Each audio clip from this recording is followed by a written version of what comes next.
بسم اللہ الرحمن الرحیم۔ تفسیر عثمانی مقدمہ پارٹ نمبر 3۔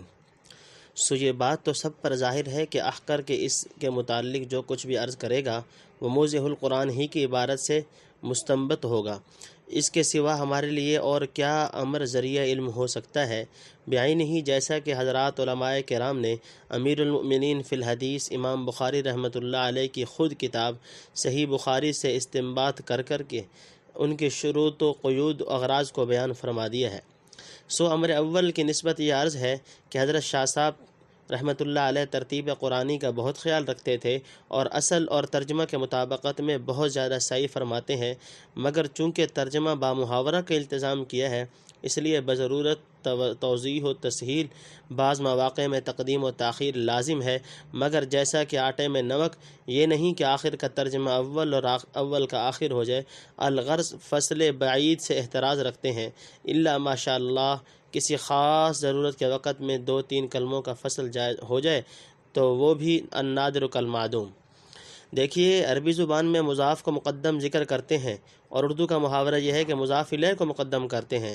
وہ غلام الزیدین کہتے ہیں تو ان کے محاورہ میں زید کا غلام کہیں گے، تو ترتیب تو بدل گئی مگر دونوں کلمے متصل ہی رہے، فاصلہ اور فرق کچھ نہیں ہوا، اس لیے حاجت کے وقت یہ تغیر کچھ تغیر نہیں سمجھا جاتا۔ اس قسم کی مثالیں شاہ صاحب کے ترجموں میں کثرت سے ملیں گی۔ مثلاً علی قلوبہم وعلی سمعہم وعلی ابصارہم کا ترجمہ بامحاورہ کریں گے تو ان کے دل پر اور ان کے کان پر اور ان کی آنکھوں پر کیا جائے گا، اور ترجمہ تحت لفظی میں اوپر دلوں کے ان کے، اوپر کانوں کے ان کے اور اوپر آنکھوں کے ان کے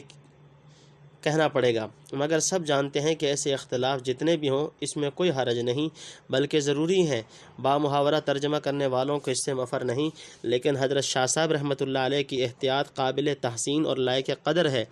کہ اس پر بھی ہر جگہ مضاف الیہ کو مقدم نہیں کرتے، بلکہ جہاں ترجمہ میں ذرا گنجائش مل جاتی ہے وہاں اتنے قلیل تغیر کو بھی پسند نہیں کرتے، ترتیب قرآنی ہی کو اختیار فرماتے ہیں۔ دیکھو الحمدللہ رب العالمین میں چونکہ رب العالمین مضاف الیہ مل کر صفت واقع ہوئے ہیں، اس کے ترجمہ میں یہ گنجائش نکل آئی کہ ترجمہ محاورے کے خلاف بھی نہ ہو اور کلام الہی کی ترتیب بھی باقی رہے، اس لیے رب العالمین کا ترجمہ اصلی ترکیب پر رکھا اور مالک یوم الدین بھی صفت واقع ہوا ہے، مگر اس میں 2 اضافتیں مجتمع ہیں۔ اول اضافت میں اصلی ترتیب باقی رکھنے کی گنجائش ہے، دوسری اضافت میں نہیں، اس لیے ترجمہ میں مالک کا ترجمہ اصل کے موافق مقدم رکھا اور یوم کا ترجمہ کا محاورہ اردو کے موافق دین یہ لفظ مٹا ہوا مؤخر کر دیا۔ چنانچہ سب پر ظاہر ہے کہ اس میں کسی کو تردد نہیں، صرف توضیح اور تسہیل کی غرض سے ہم نے عرض کر دیا، لیکن بعض مقامات ایسے بھی ہیں کہ وہاں محاورہ اردو کے ساتھ ترتیب قرآنی کا لحاظ رکھنا دشوار ہے۔ حضرت شاہ صاحب رحمۃ اللہ علیہ ان مقامات میں بھی اپنی غائر اور باریک بین نظر سے ایسا اسلوب اختیار فرماتے ہیں کہ محاورہ کی پابندی کے ساتھ ترتیب بھی باقی رہے یا فرق آئے تو خفیف و لطیف۔ بعین ہی یہی حال ہے فعل اور فاعل اور مفعول اور جمیع متعلقات فعل کا اور صفت موصوف حال تمیز وغیرہ کا، کہ اکثر مواقع میں ترتیب کی موافقت فرماتے ہیں اور بہت سے مواقع میں اسی تغیر لطیف مذکور بالا سے کام لیتے ہیں۔ اور سنیے حروف روابط جن کو حروف جر بھی کہتے ہیں، جیسے لام، با، علا، الا، من، عن، فی، بہت کثرت سے مستعمل ہیں، مگر کلام عرب میں یہ حروف ہمیشہ اپنے معمول پر مقدم ہوتے ہیں اور ہمارے محاورہ میں علی العموم مؤخر بولے جاتے ہیں مگر شاذ و نادر۔ لیکن ان میں بعض تو ایسے ہیں کہ ان کا مؤخر ہونا ضروری ہے، ہماری زبان میں ان کو مقدم لانے کی کوئی صورت ہی نہیں، جیسے من اور عن سب کو معلوم ہے۔ مما رزقناہم کے ترجمے میں اردو زبان کے اندر ممکن نہیں کہ من کا ترجمہ مقدم ہو سکے اور ترتیب قرآنی کے موافقت کی جا سکے۔ ایسے ہی لا تجزی نفس عن نفس کے ترجمہ میں کوئی صورت نہیں کہ عن کا ترجمہ نفس کے ترجمے سے مقدم ہو سکے، اسی وجہ سے تحت لفظی ترجمہ میں یہ تغیر گوارا کرنا ہوتا ہے اور اس میں کسی کو کوئی تعمل نہیں ہو سکتا۔ اور بعض ایسے ہیں کہ ان کو مقدم کرنا تو درست ہے مگر محاورہ کے خلاف ہے، سو تحت لفظی ترجمہ میں ان کو نظم قرآنی کے موافق مقدم لا سکتے ہیں، مگر بامحاورہ ترجمہ کے لیے ان کو بھی مؤخر کرنا ضرور ہوگا، جیسا کہ علی، الہ وغیرہ حروف مذکور ہیں۔ دیکھیے ختم اللہ علی قلوبہم کے تحت لفظی ترجمہ میں مہر کر دی اللہ نے اوپر دلوں ان کے کہنا مناسب ہوگا، اور بامحاورہ ترجمہ مہر کر دی اللہ نے ان کے دلوں پر کہنا ٹھیک سمجھا جائے گا۔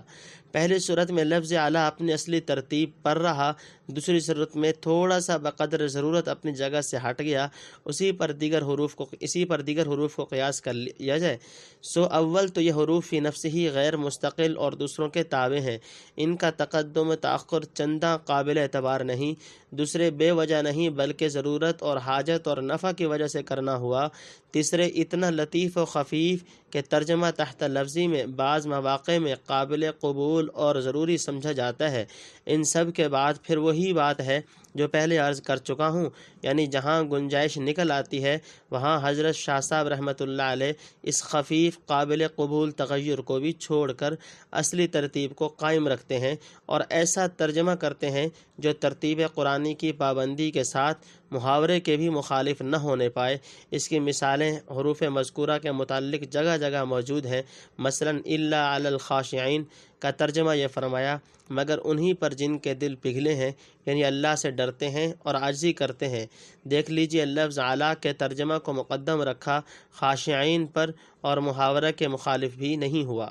الحاصل حضرت شاہ صاحب جگہ جگہ ترتیب میں تصرف کرتے ہیں مگر جچا تلا بقدر ضرورت اور عند الحاجت نہایت غور اور احتیاط کے ساتھ، جس کی وجہ سے حضرت ممدوح علیہ الرحمہ کا ترجمہ جیسے استعمال محاورات میں بے نظیر سمجھا جاتا ہے، ویسے ہی باوجود پابندی محاورہ قلت تغیر اور خفت تبدل میں بھی بے مثل ہے۔ فللہ درہ ثم للہ درہ، اللہ کے سوا بعض تصرفات خفیفہ مفید اس کے سوا بعض تصرفات خفیفہ مفید اور بھی کر جاتے ہیں۔ مثلا ترجمہ میں کوئی لفظ مختصراً بڑھا دیتے ہیں جس سے مطلب واضح ہو جائے یا مراد خداوندی معین ہو جائے، سو یہ امر ایسا ہے کہ ترجمہ تحت لفظی میں بھی اس کے نظائر موجود ہیں۔ ایسے ہی ترجمہ میں بعض الفاظ کو چھوڑ بھی جاتے ہیں، مثلاً بعض مواقع میں انا کا ترجمہ نہیں کرتے، یا ابتی کے ترجمہ میں اے میرے باپ نہیں کہتے، صرف اے باپ پر قناعت کر جاتے ہیں، یا بنیہ کا ترجمہ اے میرے چھوٹے بیٹے کی جگہ فقط اے بیٹے فرمایا ہے۔ ایسے ہی یا ربی کا ترجمہ اے رب متعدد مواقع میں اختیار فرمایا ہے۔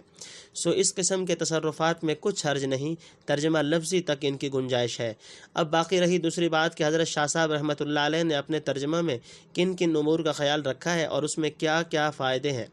سو یہ بات تو ظاہر نظر آتی ہے کہ حضرت ممدوح عامتاً چند باتوں کا بہت لحاظ رکھتے ہیں۔ ترجمہ میں اختصار و سہولت اور الفاظ قرآنی کے لفظی و معنوی موافقت اور صرف لغوی معنوی پر بس نہیں بلکہ معنی مرادی اور غرض اصلی کا ہر موقع میں بہت لحاظ رکھتے ہیں، اور ترجمے میں کبھی ایسا لفظ لاتے ہیں جس کی وجہ سے اگر کسی قسم کا اجمال اور اشکال ہو تو زائل ہو جاتا ہے۔ بسا اوقات ایک لفظ کا ترجمہ ایک جگہ کچھ فرماتے ہیں، دوسری جگہ کچھ اور، حالانکہ معنوی لغوی اس لفظ کے ایک ہی ہیں مگر ہر مقام کے مناسب جدا جدا عنوانات بیان فرماتے ہیں، جس سے قرآن کی غرض اور مراد سمجھنے میں بڑی مدد ملتی ہے۔ اسی سہولت اور وضاحت کی رعایت سے کبھی مضمون ایجابی کو عنوان سلبی میں ادا کرتے ہیں اور اکثر مواقع میں نفی اور استثناء کا جدا جدا ترجمہ نہیں کرتے بلکہ حصر جو اس سے مقصود ہوتا ہے اس کو مختصر ہلکے لفظوں میں محاورہ کے موافق بیان کر جاتے ہیں۔ حال، تمیز، بدل وغیرہ حتیٰ کہ مفعول مطلق کے عنوانات کی رعایت رکھتے ہیں، اور خوبی یہ ہے کہ اردو کے محاورہ کے موافق بالجملہ الفاظ اور معانی دونوں کے متعلق بوجوہ متعددہ بہت غور اور رعایت سے کام لیا گیا ہے، اور مطالب و مقاصد کی تسہیل اور توضیح میں پورے خوض اور احتیاط کو ملحوظ رکھا ہے۔ ہم نے بغرض تنبیہ یہ چند باتیں مختصر طور سے عرض کر دی ہیں، اہل فہم توجہ فرمائیں گے تو انشاءاللہ ان کو ہماری عرض کی صداقت جگہ جگہ برابر ملے گی۔ ہم کو کسی طول کی حاجت نہیں، اور حاشا و کلّا ہمارا یہ مطلب ہرگز نہیں کہ فوائد مذکورہ کا اور کسی نے خیال نہیں فرمایا۔ فضلاء معتبرین، مشہورین وغیرہ علماء کرام کے ترجمے میں ہر ایک نے اس قسم کے فوائد کا اپنی اپنی فہم اور رائے اور مصلحت اور گنجائش کے موافق ضرور خیال فرمایا ہے، مگر دیکھنے سے معلوم ہوتا ہے کہ حضرت شاہ صاحب ممدوح نے چونکہ ہر موقع پر ان چھوٹے بڑے فوائد متعددہ کی طرف پوری توجہ فرمائی ہے اور ترجمہ میں ہر موقع پر ان کا اہتمام رکھا ہے، اس لیے کمن اور کیفن دونوں طرح یہ امور موضح القرآن میں زائد ہیں،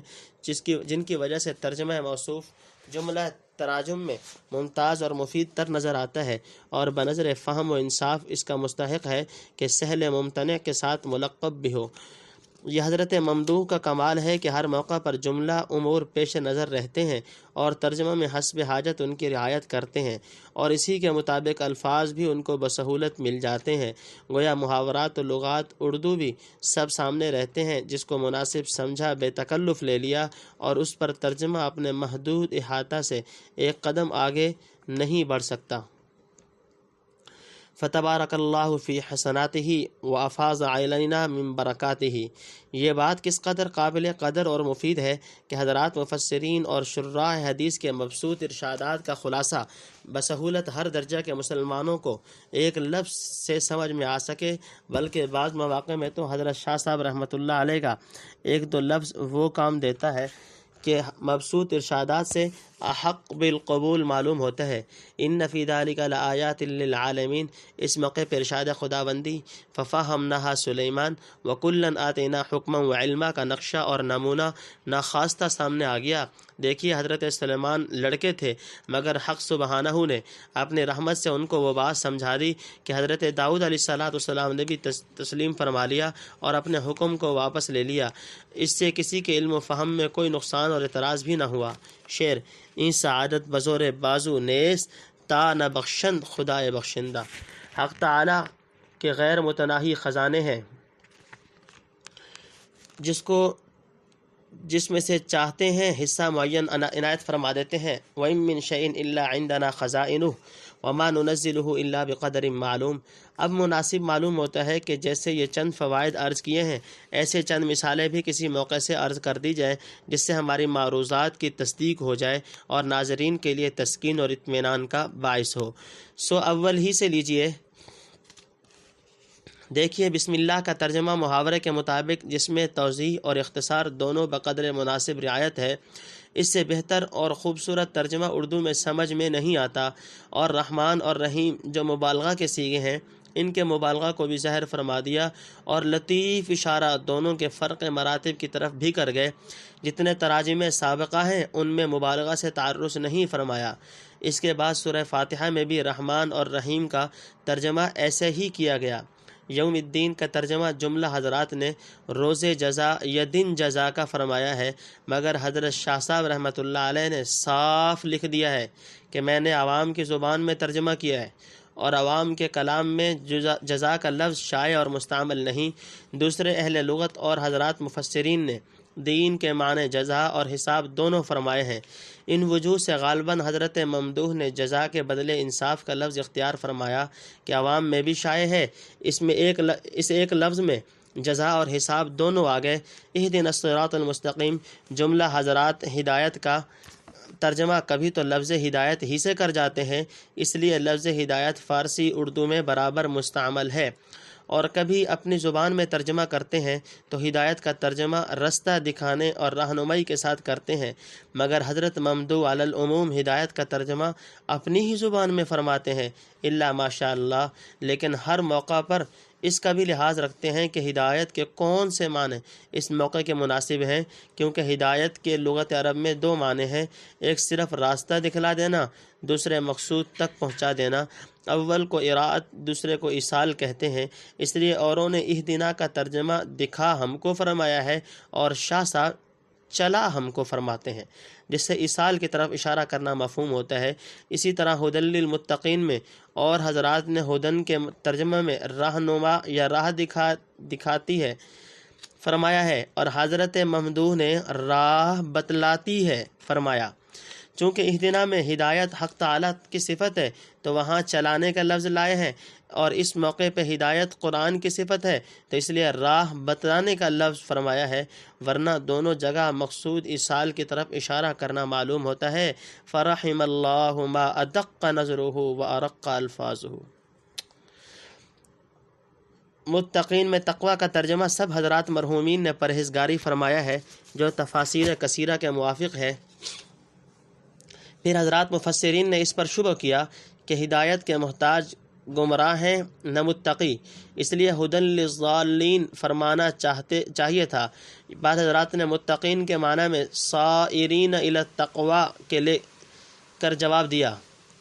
بعض نے دیگر جوابات دے کر شبہ کا قلعہ کما کیا۔ حضرت شاہ صاحب کی طبع لطیف اور باریک بین نظر اس طرف گئی کہ تقوی کا ترجمہ ڈر اور خوف کے ساتھ کرنا پسند کیا، جو تقوی کے اصل اور لغوی معنی ہیں، اور متقین سے مراد لیے جن کے دل میں اللہ تعالیٰ کا ڈر ہے۔ اس لیے ہدی للمتقین کا ظاہر اور معروف ترجمہ یعنی راہ دکھاتی ہے پرہیزگاروں کو، اس کو چھوڑ کر راہ بتلاتی ہے ڈر والوں کو اختیار فرمایا، جس سے شبہ مذکورہ کے خطور کا موقع ہی نہ رہا۔ جو کسی جواب کی حاجت ہو اور اگر ہدایت سے ایصال مراد لیں، جیسا کہ ترجمہ میں اس کی طرف اشارہ مفہوم ہوتا ہے، پھر تو شبہ کیا کسی وہمی کے توہم کی بھی گنجائش نہیں۔ آگے دیکھیے، یؤمنون بالغیب کے ترجمہ میں اگر ایمان لاتے ہیں ساتھ غیب کے یا غیب پر کہا جائے تو بہت صحیح اور ظاہر کے موافق ترجمہ ہے، اور لفظ ایمان اور غیب دونوں ایسے مشہور ہیں کہ دوسرے لفظوں سے ان کے ترجمے کرنے کی ضرورت نہیں۔ لیکن لفظ ایمان اصطلاح شرح میں دو معنی میں مستعمل ہوتا ہے، ایک نفس تصدیق اور یقین قلبی جو ضروریات دین کے ساتھ متعلق ہو، جس کو حقیقت ایمانی سے بھی تعبیر کرتے ہیں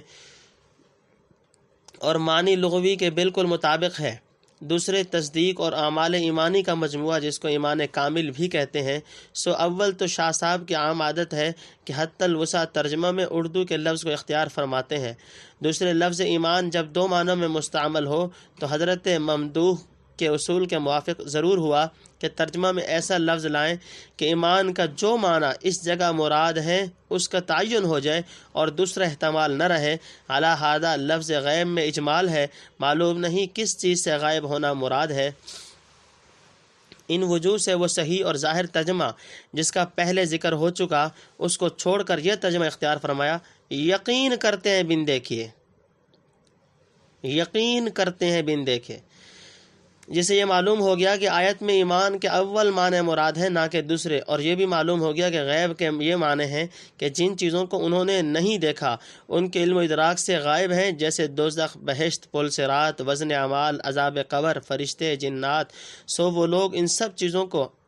چیزوں کا اللہ اور رسول کے فرمانے سے یقین کرتے ہیں۔ معاذا حضرات مفسرین رحمہم اللہ نے جو بالغیب میں چند احتمالات ذکر فرمائے ہیں، ان میں سے ایک معنی جو ظاہر اور راجح ہیں اس ترجمہ سے وہ بھی متعین ہو گئے جیسا کہ کتب تفسیر میں مذکور ہے۔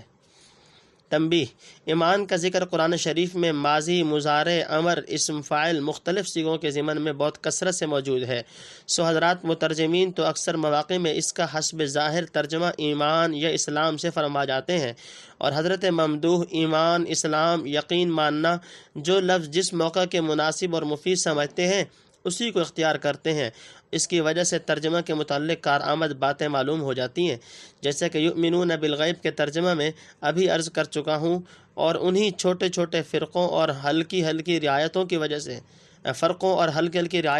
سے بعض مواقع میں بڑے بڑے شبہے بسہولت دفع ہو جاتے ہیں اور تحقیقی باتیں معلوم ہو جاتی ہیں۔ دیکھیے احادیث میں وارد ہے کہ جب آیہ کریمہ الذین آمنوا ولم یلبسوا ایمانہم بظلم اولئک الی آخری نازل ہوئی تو حضرات صحابہ رضوان اللہ علیہم اجمعین کو بہت ہی شاق گزرا۔ آخر آپ کی خدمت میں عرض کیا، اینا لم یظلم نفسہ، یعنی یا رسول اللہ ہم میں سے ایسا کون ہے جس نے اپنے نفس پر ظلم یعنی گناہ نہ کیا ہو؟ تو پھر اب تک تو سب عذاب الہی سے غیر محمون اور ہدایت سے محروم ہو گئے۔ آپ نے فرمایا لیس ذلک انما هو الشرک، الم تسمعوا قول لقمان لابنہ، لقمان علی بنہ یا بنی لا تشرک باللہ ان الشرک لظلم عظیم، یعنی لم یلبسوا ایمانہم بظلم میں ظلم سے مراد شرک ہے، مطلق گناہ نہیں۔ جو یہ دشواری پیش آئے، حضرات مفسرین اور شراح احادیث کے اقوال اس جواب کی تقریر میں مختلف ہو گئے، جیسا کہ اہل علم کو معلوم ہے۔ سو ایک خلجان تو لم یلبسوا ایمانہم بظلم میں تھا جو حضرات صحابہ رضوان اللہ علیہ مجمعین کو پیش آیا تھا۔ دوسرا اختلاف خلجان مذکور کے جواب میں مفسرین حضرات علماء کرام کو پیش آ گیا کہ جواب کا مقصد اور ماخذ کیا ہے۔ سو خلجان معروضہ اصحاب کرام تو آپ کے ارشاد سے جاتا رہا، مگر آپ کے ارشاد کے مقصد و ماخذ میں علماء کو جو اختلاف پیش آ گیا وہ موجود ہے۔ اس پر حضرات مترجمین نے تو ان لمبی بحثوں کو دیکھا کہ ترجمہ ان کو متحمل نہیں ہو سکتا اور نہ اس کے مناسب، اس لیے ترجمہ میں اس سے قطع نظر کر کے ظاہر کے موافق صحیح ترجمہ فرما دیا، اور لمبی بحثوں کے لیے دوسرا موقع ہے۔ حضرت شاہ صاحب کی دقیق نظر نے دیکھا کہ جب ہم کو ترجمہ میں کوئی زیادتی اور طول کرنا نہیں پڑتا، صرف ایک لفظ کی جگہ دوسرا ویسا ہی لفظ بول دینے سے سب امور طے ہو جاتے ہیں، تو پھر اس میں کیوں کوتاہی کی جائے اور کام کی بات سے کیوں محروم رکھا جائے؟ تو انہوں نے اپنی عادت کے موافق یہ کیا، الذین آمنوا ولم یلبسوا ایمانہم بظلم کے ترجمہ میں یہ الفاظ فرمائے، جو لوگ یقین لائے اور ملائے نہیں اپنے یقین میں کچھ تقصیر، جس سے معلوم ہو گیا کہ ایمان سے حقیقت ایمان یعنی تصدیق قلبی مراد ہے، حسب معروضہ سابق جس کو ایمان بالمعنی الاول کہتے ہیں۔ اہل فہم و انصاف کو تو بس یہی کافی ہے، مگر اس پر اتنا اور کیا کہ ظلم کے ترجمہ میں لفظ تقصیر بیان فرمایا، جس سے اور بھی وضاحت اور تکمیل ہو گئی۔ اب اس میں غور کرنے، آیت میں کوئی خلجان ہوتا ہے، نہ آپ صلی اللہ علیہ وسلم کے ارشاد میں اختلاف باقی رہتا ہے۔ دو لفظوں میں ایسی تحقیق فرما دی کہ لمبی بحثوں کی ضرورت نہ رہی، اور طرفہ یہ ہے کہ تحقیق دو لفظی سب سے احق بالقبول معلوم ہوتی ہے، اور یہ بھی معلوم ہو گیا کہ حضرات صحابہ رضی اللہ تعالی عنہم کے خلجان کا منشا کیا تھا اور ارشاد نبوی علیہ الصلوۃ والسلام کا منشا کیا ہے، اور ترجمہ میں جو لفظ کچھ داخل فرمایا ہے جو اور ترجموں میں نہیں، وہ یہ صاف بتلاتا ہے کہ حضرت شاہ صاحب اقوال علماء کو پیش نظر رکھ کر جو بات محقق اور راجح ہے اس کو بیان فرمانا چاہتے ہیں۔ یہاں تمثیلات کے ذیل میں یہ ذکر اس قطرادن آ گیا ہے، اس سے زائد بس کا موقع نہیں، اور حضرات اہل علم خود بھی جانتے ہیں۔ البتہ سورہ انعام میں اس آیت کے متعلق حاشیہ پر کچھ بس سے عرض کر دیا جائے گا انشاءاللہ۔ اس کے بعد مما رزقناہم کے ترجمہ میں من تبعیضیہ کا ترجمہ لفظ کچھ سے بیان فرما کر ممانعت اسراف کی طرف اشارہ فرما کر دیا، جیسے کہ تفسیر بیضاوی وغیرہ میں مذکور ہے۔ یخادعون اللہ کے ترجمہ میں فرماتے ہیں دغا بازی کرتے ہیں اللہ سے، جو نہایت صاف اور مناسب ترجمہ ہے، اور کوئی خلجان اور وہم اس میں نہیں ہو سکتا۔ عذاب علیم کے ترجمہ میں دکھ کی مار فرما کر اشارہ کر دیا۔ فعیل بمعنی مفعول ہے جو استعمال مفرد اور راجع ہے، اور محاورہ کے موافق بما کانوا یکذبون میں یکذبون کا ترجمہ ظاہر کے خلاف جھوٹ کہتے تھے فرماتے ہیں، جھوٹ بولتے تھے نہیں فرمایا، جو سہل اور ظاہر کے موافق تھا۔ سو اس کی وجہ انشاءاللہ یہی ہے کہ جھوٹ بولتے تھے، بظاہر اس سے یہ سمجھ میں آتا ہے کہ ان لوگوں کا کاذب ہونا بیان کرنا مقصود ہے، اور اس کی وجہ سے ان پر عذاب علیم ہوگا۔ حالانکہ یہ بات نہیں، بلکہ مقصود یہ ہے کہ وہ لوگ آمنا باللہ و بالیوم الآخر جھوٹ کہا کرتے تھے، یعنی منافق تھے، اور عذاب علیم اس نفاق کے بدلے میں ہوگا۔ فللہ درہ ما الطف طبعہ اسلم ذوقہ واحد نظرہ۔ اور سنیے ما یشعرون اور لا یشعرون جو ان آیات میں مذکور ہے، دونوں جگہ یشعرون ایک لفظ ہے، کوئی فرق نہیں۔ اس لیے حضرات مترجمین دونوں کے ترجمہ میں کچھ فرق نہیں فرماتے، مگر حضرت شاہ صاحب رحمۃ اللہ علیہ کا اول کا ترجمہ نہیں بوجھتے اور دوسرے کا نہیں سمجھتے فرماتے ہیں۔ فرق صرف اتنا ہے، جہاں تأمل اور فکر کی حاجت ہوتی ہے اس کو سمجھنے کو بوجھنا کہتے ہیں، حضرت ممدوح کے اس فرق فرمانے سے ادھر اشارہ ہو گیا کہ امر اول یعنی منافقوں کا اپنے نفسوں کو دھوکہ دینا اس کے سمجھنے میں کچھ تأمل کی حاجت ہے، اور امر ثانی یعنی منافقوں کا مفسد ہونا بالکل ایک امر ظاہر ہے، ادنا تأمل کی بھی حاجت نہیں۔ قاضی بیضاوی رحمۃ اللہ علیہ نے اس موقع پر لا یشعرون اور لا یعلمون کا فرق بیان کیا ہے۔ حضرت شاہ صاحب نے یہ کیا کہ ایک لفظ یشعرون کو دو موقعوں میں لانے سے بوجہ اختلاف محل جو باریک فرق نکلتا تھا اس کی طرف اشارہ فرما گئے۔ اس کے بعد عرض ہے کہ ہم نے یہ چند نظائر چھوٹی بڑی جو شروع قرآن مجید کے صفحہ 1.5 صفحہ کے متعلق ہیں موضح القرآن بطور نمونہ اور تنبیہ عرض کر دی ہیں۔ اس کو دیکھ کر ترجمہ موصوف کی خوبی اور کیفیت بالا بالاجمال معلوم ہو سکتی ہے، اور ہمارے معروضات سابقہ کی تصدیق کے لیے انشاءاللہ کافی ہیں، اور ترجمہ مذکورہ کا اول سے آخر تک یہی رنگ ہے، چنانچہ اہل علم پر واضح ہے، مگر ہم اس امر سے معذور ہیں جیسا کہ ہم نے بطور نمونہ اس مقام کے متعلق چند نظائر عرض کی ہیں۔ اس طرح تمام نظائر ترجمہ کے نظائر اور فوائد کو بیان کریں، اور نہ اس کی حاجت، البتہ جو بات قابل تنبیہ ہوگی اس کو اپنے اپنے موقع پر بالاجمال یا بالتفصیل حاشیہ پر فوائد کے ذیل میں انشاءاللہ عرض کر دیں گے، اور اہل فہم کو ایک دو جز غور سے سمجھ لینے کے بعد ان امور کے سمجھنے میں خود سہولت ہو جائے گی۔